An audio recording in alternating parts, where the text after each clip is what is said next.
হচ্ছে নাপ্পি। হ্যাঁ এগুলো না এটা প্যাকেটিং করে কতক্ষণ বন্ধ? তখন এটা ওটা এখন মুরগি, হ্যাঁ মুরগি এখন মুরগি। ওই জন্য 8 কিলো।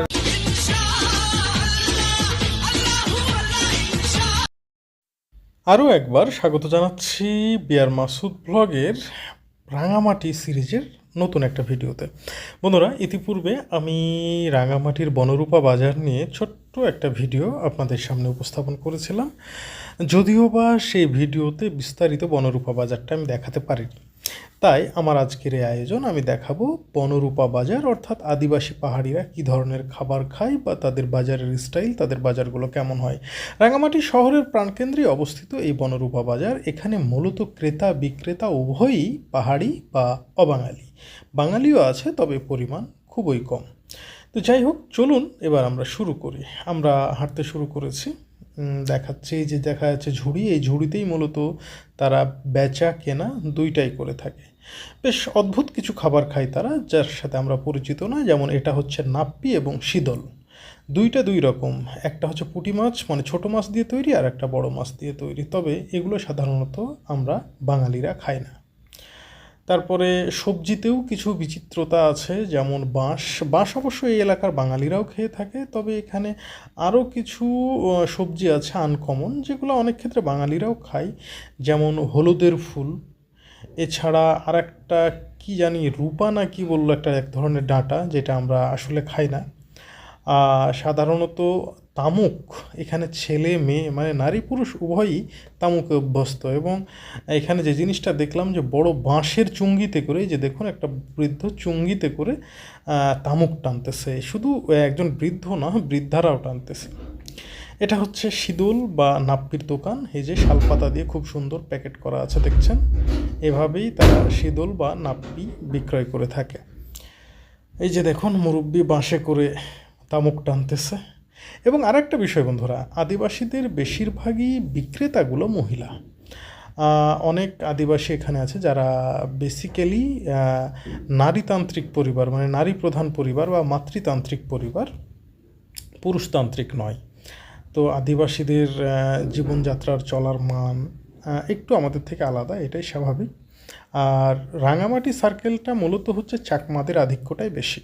এখানে 3টি পার্বত্য জেলা, মানে চট্টগ্রামকে ভেঙে 3টি পার্বত্য জেলা হয়েছে, সেখানে 3টি জেলা। রাঙামাটিতে চাকমার পরিমাণ বেশি, চাকমা সার্কেল, এবং খাগড়াছড়িতে ত্রিপুরার পরিমাণ বেশি, ওটা হচ্ছে মং সার্কেল। আর বান্দরবানে হচ্ছে মারমার পরিমাণটা অনেক বেশি, এটা হচ্ছে বোমাং সার্কেল।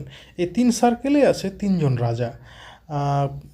রাঙামাটিতে মং সার্কেলে মং রাজা, এবং খাগড়াছড়িতে মং সার্কেল মং রাজা, চাকমা সার্কেলে রাঙামাটি চাকমা রাজা, এবং বান্দরবানে হচ্ছে বোমাং রাজা। তো বোমাং রাজার নাম হচ্ছে চপ্রু মারমা, আর রাঙামাটি হচ্ছে দেবাশিস। এই যে দেখছেন এই মুরগির মাংস, এগুলো কিন্তু হলুদ মাখানো আছে। এবং মুরগি, এই যে এখানে দেখুন শুকুরের মাংস, এগুলো আসলে আমি কাছে গেলাম না, একটু দূর থেকে ভিডিও করলাম। এখানে এদের কাছে যে ধরনের মাংস কিনেন না কেন, প্রত্যেকটাতে কিন্তু হলুদ মিশ্রিত, হ্যাঁ, হলুদ মাখায় তারা ছুলে পরিষ্কার করে একদম হলুদ মাখায় রাখে। আমি জিজ্ঞেস করেছিলাম এখানে এক পাহাড়িকে হলুদ মাখানোর কারণ কি। তিনি বললেন যে হলুদ মাখালে নাকি মশা মাছি বসে না, এবং বসলেও তার যে ক্ষতিকর বা জীবাণুটা সেটা নাকি থাকে না, এটা নাকি অটোমেটিক ধ্বংস হয়ে যায়। আমি জানি না এটার কোনো বৈজ্ঞানিক বিশ্লেষণ আছে কিনা, তবে থাকতেও পারে আমার কাছে মনে হয়। তো বন্ধুরা, আসলে অনেক বিচিত্রময়। এখানে আমি যখন ভিডিও করছিলাম সবাই আমার দিকে তাকাচ্ছিল, কারণ এখানে মানে যারা যাওয়া আসা করে তারা তো ইউজ টু। এটা আমার কাছে একটু অদ্ভুত বা অন্যরকম মনে হলেও তাদের কাছে এটা স্বাভাবিক। অনেকে বলছিল না এটা ছবি তোলো, এটা ছবি তোলো। অনেক পাহাড়িকে জিজ্ঞেস করছিলাম এটা কি, তখন সে আমাকে এগিয়ে দিচ্ছিল যে এটা নিব নাকি। আমি বললাম না, এগুলো আমি নিই না বা এগুলো খাই না। এই যে দেখুন হলুদের ফুল এবং পাহাড়ি আদা। এই আদাগুলো কিন্তু তারাই উৎপাদন করে হচ্ছে মাশরুম ব্যাপক চলে কিন্তু মাশরুম। পাহাড়িরা বাঙালিরা উভয়ই এখানে কিন্তু খুব মাশরুম খায়। যে দেখতে পাচ্ছেন মাশরুম নিয়ে বসেছে, মাশরুম। তারপর এগুলো নর্মাল সবজি। এই যে একজন মুসলিম মহিলা আমার সামনে দিয়ে হেঁটে যাচ্ছে।